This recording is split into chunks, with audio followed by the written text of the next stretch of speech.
Good day, I'm Stephen McHugh, and this is your JIS News for Monday, March 11.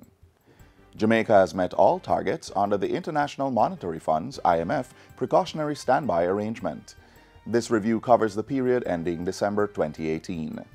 The government of Jamaica has met all 22 structural benchmarks under the standby arrangement to date, including 8 macro-fiscal structural benchmarks and 14 structural benchmarks for the public sector reform program. The finance minister was speaking at the joint Government of Jamaica IMF press conference for the 5th review on Friday. In her remarks, IMF Mission Chief for Jamaica, Dr. Uma Ramakrishnan, lauded the government on its performance over the review period. Strong implementation of the reform program continues, with the sustained commitment yielding tangible dividends for the people of Jamaica. The economy is growing, and so we see a lot of positive dividends coming from these economic reforms. The IMF Executive Board is scheduled to consider the 5th review in April. The board's approval will unlock the release of approximately $223 million, which will bring the total sum available to Jamaica to $1.4 billion.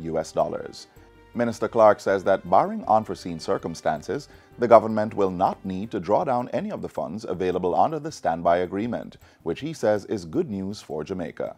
The 6th and final review of the government's performance under the 3-year program is slated for June 2019. Jamaica is to record its lowest level of debt in nearly 2 decades at the end of the current financial year on March 31. Finance Minister Dr. Nigel Clark made that announcement last week as he opened the 2019-2020 budget debate in Parliament. He said the debt-to-GDP ratio would reach 96%, the first time it would be below 100% in almost 2 decades.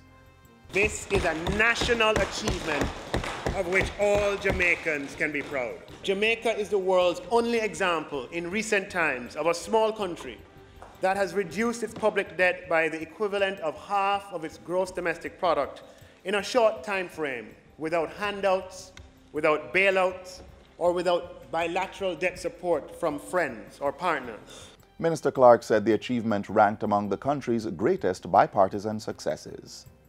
Meanwhile, the finance minister has revealed that government will be making $1.8 billion available for loans to the micro, small, and medium-sized enterprises, MSMEs, in the new fiscal year.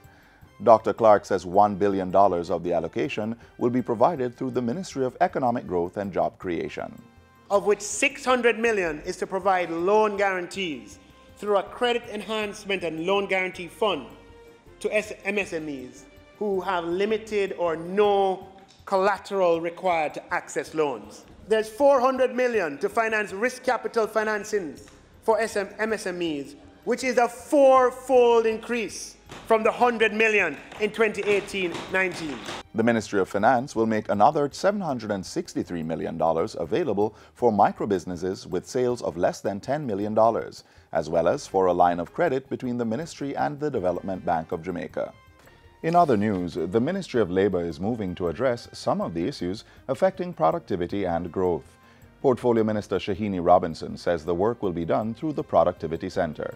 Through the Jamaica Productivity Centre, the ministry is in the not too distant future will be rolling out its plans to increase productivity, starting from the homes, schools, and into the world of work.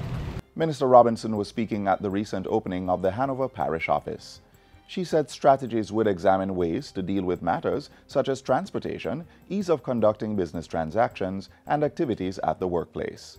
The long lines that we see at the various places where we do business and in the traffic, they are hindrances to productivity and must be addressed. In the homes, how we perform our household chores, can we do it in a shorter time while conserving on energy, time, and water?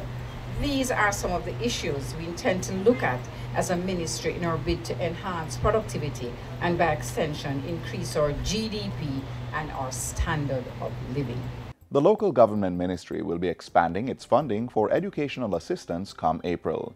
Currently, each elected councillor receives $300,000 to assist needy students with back-to-school preparations.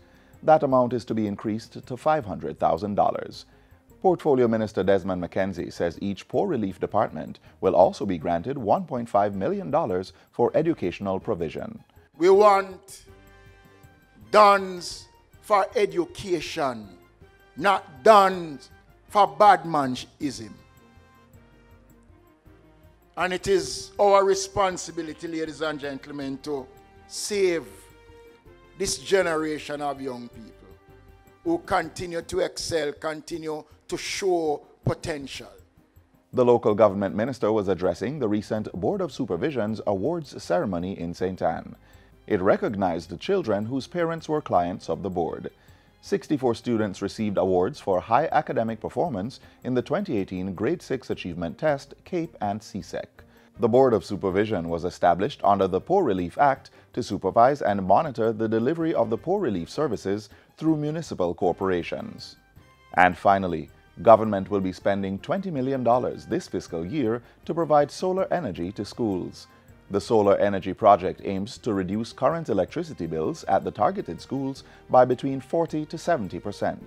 This year's funding, among other things, will be used to retrofit, upgrade, and repair the structure of school roofs to accommodate the solar panels. And that's it for JIS News Today. I'm Stephen McHugh. Thanks for watching.